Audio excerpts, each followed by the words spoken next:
Hello, I am Matthew Thompson, and this will be my 10-slide presentation on the state of education for the African American population. As you can see, the URL is included for further reference at the bottom of slide 1. Moving on to slide 2, education and the African American students. Now, since the early 90s, African American students across America have made slow but genuine gains in academic achievement. The quality education they deserve is not there yet in many places around the United States. There is a sick cycle that continues for the individuals who are not given the opportunity because, of course, you must first prove your achievements to be given said opportunity. Now, what helps produce academic achievement is resources, and African American students are still a ways behind most of their fellow peers in that department. African Americans make up 15% of the K through 12 public school system. Mississippi and Louisiana have the highest enrollment at 45% or more, while Alabama, Delaware, Georgia, Maryland, and South Carolina have roughly a third. The percentage of African Americans that attend schools in the suburbs and rural areas is steadily climbing, with that percentage at 54 now. Urban enrollment is actually down to 46 in contrast. And while about half of African American students attend schools where the majority of students are also African American, 26% attend schools where most students are of European descent. African Americans have improved tremendously in both the 4th grade reading and 8th grade math assessments, as you can see here. They are making dramatic progress with narrowing the gap with their Caucasian brothers and sisters.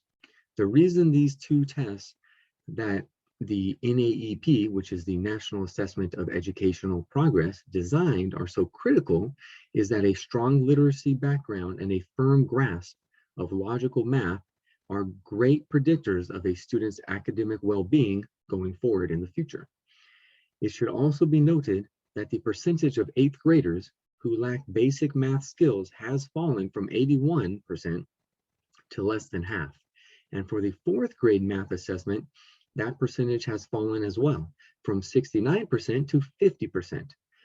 Also noted on the slide is that the percentage of African American students performing at a proficient or advanced level more than doubled in reading and has increased 7-fold in math.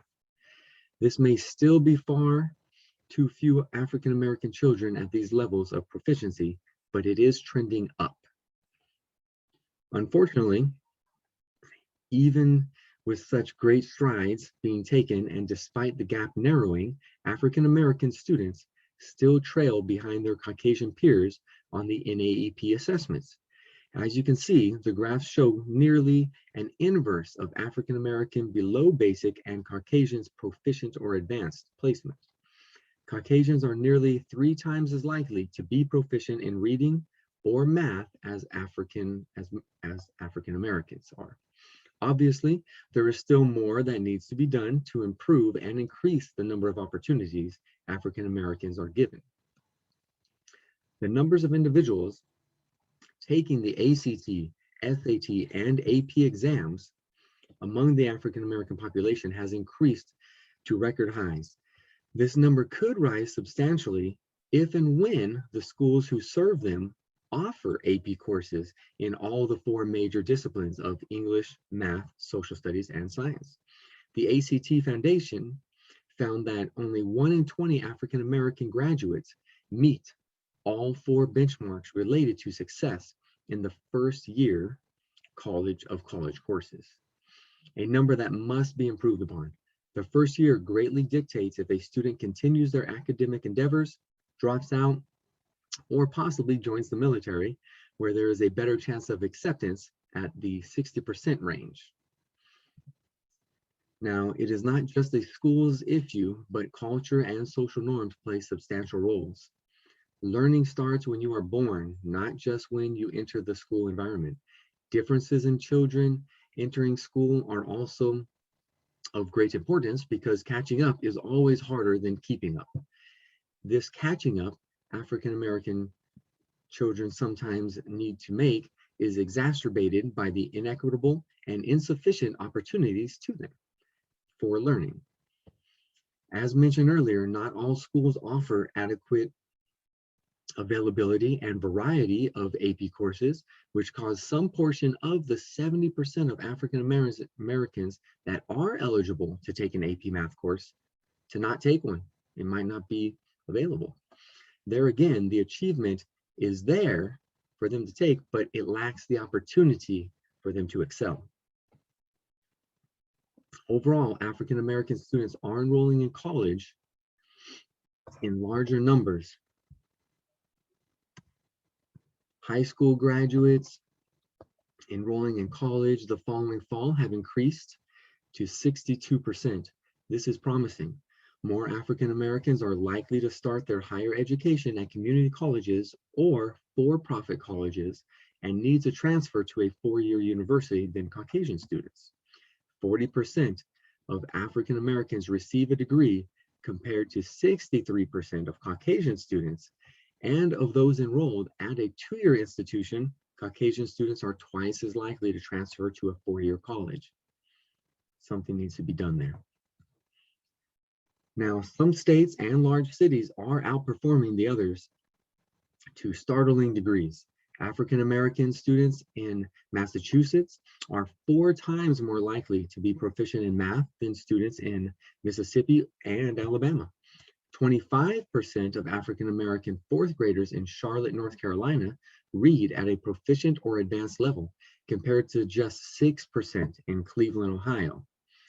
We must get down to the bottom of this. It is unacceptable by humanitarians and everyone involved. Each of these schools here exponentially exceed standards and are predominantly African American.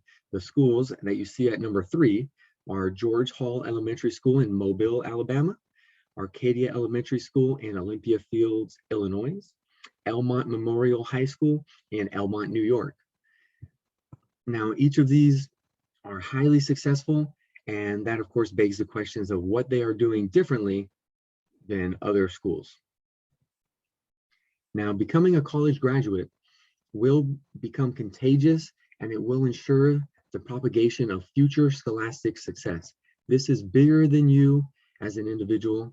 It affects whole communities. African American college graduation rates to climb, with Northwestern University in Boston and Georgia State University leading the way within public or state-run institutions. African American students have the ability to make achievements of the highest levels, which will not only help them live full, successful lives, but will help the generations after them and the nation as a whole. Again, my name is Matthew Thompson. Thank you for listening.